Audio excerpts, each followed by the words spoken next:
GBA ಚುನಾವಣೆ ಏನಿದೆ ಆ ಪಾಲಿಕೆ ಚುನಾವಣೆಗೆ ಎಲ್ಲ ಈಗ ಪಕ್ಷಗಳು ಕೂಡ ಸಜ್ಜಾಗ್ತಾ ಇವೆ. ಆದರೆ ಈ ವಿಚಾರದಲ್ಲಿ ಏನು ಚುನಾವಣಾ ಆಯೋಗ ಬ್ಯಾಲೆಟ್ ಪೇಪರ್ನಲ್ಲಿ ಚುನಾವಣೆ ಮಾಡ್ತೀವಿ ಅಂತ ಹೇಳ್ತಾ ಇದ್ರು. ಅದಕ್ಕೆ ಈಗ ವಿರೋಧ ವ್ಯಕ್ತವಾಗ್ತಾ ಇದೆ. ಕೆಲ ಸಂಘ ಸಂಸ್ಥೆಗಳು ಏನಿದೆ ಬ್ಯಾಲೆಟ್ ಪೇಪರ್ ಬೇಡ, ನಮಗೆ EVM ಮಿಷಿನ್ ಬೇಕು ಅಂತ ಕೇಳ್ತಾ ಇದ್ದಾರೆ.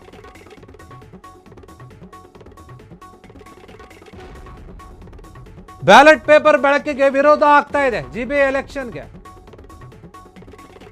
EVM ಬಳಸದಂತೆ ಸಂಘ ಸಂಸ್ಥೆಗಳು ಕೇಳ್ಕೊಳ್ತಾ ಇದೆ, ಬಳಸಬೇಕು ಅಂತ. 6 ವರ್ಷಗಳ ಬಳಿಕ ಪಾಲಿಕೆ ಚುನಾವಣೆ ನಡೀತಾ ಇದೆ. ಎಲ್ಲ ರೀತಿಯ ಸಿದ್ಧತೆಗಳು ನಡೀತಾ ಇದೆ. ರಾಜಕೀಯ ಪಕ್ಷಗಳು ಕೂಡ ಅಬ್ಬರದ ಚಟುವಟಿಕೆಗಳನ್ನು ತಯಾರಿ ಮಾಡ್ಕೊಳ್ತಾ ಇದ್ದಾರೆ.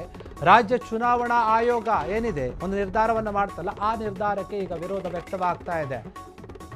ಸಾರ್ವಜನಿಕರು ಕೂಡ ಕಿಡಿಕಾರ್ತಾ ಇದ್ದಾರೆ, ಬೇಡ ನಮಗೆ ಬ್ಯಾಲೆಟ್ ಪೇಪರ್ ಅಂತ. ಬ್ಯಾಲೆಟ್ ಪೇಪರನ್ನು ಕೈಬಿಟ್ಟು EVMನಲ್ಲೇ ಚುನಾವಣೆಯನ್ನು ಮಾಡಿ ಅಂತ ಹೇಳ್ತಿದ್ದಾರೆ. ಈ ರೀತಿಯಾದಂತಹ ಒಂದು ಆಂದೋಲನವನ್ನು ಕೂಡ ಶುರು ಮಾಡ್ತಾ ಇದ್ದಾರೆ. ರಾಜ್ಯ ಚುನಾವಣಾ ಆಯೋಗದ ಆಯುಕ್ತ ಆಗಿರುವಂತಹ ಸಂಗ್ರೇಶಿಗೆ ಮನವಿ ಕೂಡ ಮಾಡಿದ್ದಾರೆ. ಈ ಬಗ್ಗೆ ತಂತ್ರಜ್ಞಾನದಲ್ಲಿ ಜಾಗತಿಕವಾಗಿ ಹೆಸರು ಮಾಡಿರುವಂತಹ ಬೆಂಗಳೂರಿದ್ದು, ಇಂತಹ ಬೆಂಗಳೂರು ಚುನಾವಣೆಗೆ ಬ್ಯಾಲೆಟ್ ಪೇಪರ್ನಲ್ಲಿ ನೀವೇನಾದರೂ ಮಾಡಿದ್ರೆ ಅದು ಬೆಂಗಳೂರಿಗೆ ಮಾಡಿದಂತಹ ಅವಮಾನ ಅಂತ ಹೇಳ್ತಾ ಇದ್ದಾರೆ. ಈ ಕಾರಣದಿಂದ EVMನಲ್ಲೇ ಚುನಾವಣೆಯನ್ನು ಮಾಡಬೇಕು ಅಂತ ಕೆಲ ಸಂಘ ಸಂಸ್ಥೆಗಳು ಒತ್ತಾಯ ಮಾಡ್ತಾ ಇದ್ದಾರೆ, ವಾದ ಮಾಡ್ತಾ ಇದ್ದಾರೆ. ಯಾಕಂದರೆ ಪಾಲಿಕೆ ಚುನಾವಣೆ ಬಂದಾಗ GBA ಗ್ರೇಟರ್ ಬೆಂಗಳೂರು ಪ್ರಾಧಿಕಾರ ಏನಿದೆ ಅದರ ಚುನಾವಣೆ ಈಗ ಸಮಯ ಹತ್ರ ಬರ್ತಾ ಇದೆ.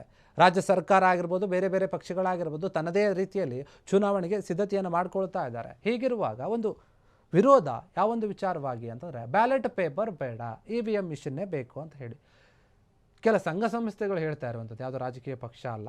ಇವ್ರು ಯಾಕೆ ಹೇಳ್ತಾ ಇದ್ದಾರಪ್ಪ ಅಂದ್ರೆ, ನೋಡಿ, ಬೆಂಗಳೂರು ಅಂತಂದರೆ ಇಡೀ ದೇಶದಲ್ಲಿ ಗೊತ್ತು ಯಾವ ರೀತಿಯಾಗಿ ಹೆಸರು ಮಾಡಿದೆ ಅಂತ. ಬೇರೆ ದೇಶಗಳಿಗೂ ಕೂಡ ಗೊತ್ತು. ಇಂತಹ ದೊಡ್ಡ ಮಟ್ಟದಲ್ಲಿ ಹೆಸರು ಮಾಡಿರುವಂತಹ ಬೆಂಗಳೂರಿಗೆ, ಜಾಗತಿಕವಾಗಿ ಹೆಸರು ಮಾಡಿರುವಂತಹ ಬೆಂಗಳೂರಿಗೆ ನಾವು ಹಳೆ ಕಾಲದ ಥರ ಬ್ಯಾಲೆಟ್ ಪೇಪರನ್ನು ಯೂಸ್ ಮಾಡಿ ಎಲೆಕ್ಷನ್ ಮಾಡ್ತೀವಿ ಅಂತಂದರೆ ಅದು ನಾವು ಬೆಂಗಳೂರಿಗೆ ಮಾಡುವಂತಹ ಅವಮಾನ ಆಗುತ್ತೆ. ನಾವು ತಂತ್ರಜ್ಞಾನದಲ್ಲಿ ಮುಂದುವರೆದಿದ್ದೀವಿ, ಸಾಫ್ಟ್ವೇರಲ್ಲಿ ಮುಂದುವರೆದಿದ್ದೀವಿ, IT ಕಂಪನಿಗಳಿದೆ ನಮ್ಮ ಹತ್ರ, ಸಿಲಿಕಾನ್ ಸಿಟಿ ಅಂತ ಕರೆಸಿಕೊಳ್ತೀವಿ, IT ಹಬ್ ಅಂತ ಕರೆಸ್ಕೊಳ್ತೀವಿ. ಈಗಿರುವಾಗ ಇಂತಹ ನಗರದಲ್ಲಿ ನಾವು ಹಳೆ ಚುನಾವಣೆಯ ರೀತಿ ಮಾಡ್ತೀವಿ ಅಂತಂದರೆ ಬೇರೆಯವ್ರು ನೋಡಿದವ್ರು ಏನಪ್ಪ ಇವರು ಇನ್ನೂ ಹಳೆ ಕಾಲದಲ್ಲೇ ಇದ್ದಾರೆ, ಬೆಂಗಳೂರು ಡೆವಲಪ್ಮೆಂಟ್ ಆಗಿದೆ, ಅಲ್ಲಿನ ಜನ ಆಗಿಲ್ವಾ, ಅಲ್ಲಿನ ವ್ಯವಸ್ಥೆ ಆಗಿಲ್ವಾ ಅಂತ ಪ್ರಶ್ನೆ ಮಾಡ್ತಾರೆ. ಅದು ಬೇಡ, ಅದು ಬೆಂಗಳೂರಿಗೆ ಅವಮಾನ ಆದಂತ ಆಗುತ್ತೆ. ನಾವು ಈಗ ಏನು ತಂತ್ರಜ್ಞಾನ ಇದೆ EVM ಮಿಷಿನ್ ಇದೆ, ಅದರಿಂದನೇ ಹೋಗೋಣ, ಅದನ್ನೇ ನೀವು ಮಾಡಿ ಅಂತ ಹೇಳಿ ರಾಜ್ಯ ಚುನಾವಣಾ ಆಯೋಗ ಏನಿದೆ ಅದರ ಆಯುಕ್ತರಿಗೂ ಕೂಡ ಮನವಿಯನ್ನು ಮಾಡಿದ ಸಂಗ್ರೇಶ್ ಅವರಿಗೆ ಸಾರ್ವಜನಿಕವಾಗಿ ಕೆಲ ಸಂಘ ಸಂಸ್ಥೆಗಳು ಮತ್ತು ಸಾರ್ವಜನಿಕರು ಕೂಡ ಕೇಳ್ಕೊಳ್ತಾ ಇದ್ದಾರೆ, ಬೇಡ. ಯಾಕಂದರೆ 6 ವರ್ಷ ಆಯಿತು ಈ ಪಾಲಿಕೆ ಚುನಾವಣೆ ನಡೆದು, ಜನಪ್ರತಿನಿಧಿಗಳು ಇಲ್ಲದೇನೆ ನಡೀತಾ ಇದೆ ವಾರ್ಡ್ಗಳೆಲ್ಲವೂ ಕೂಡ.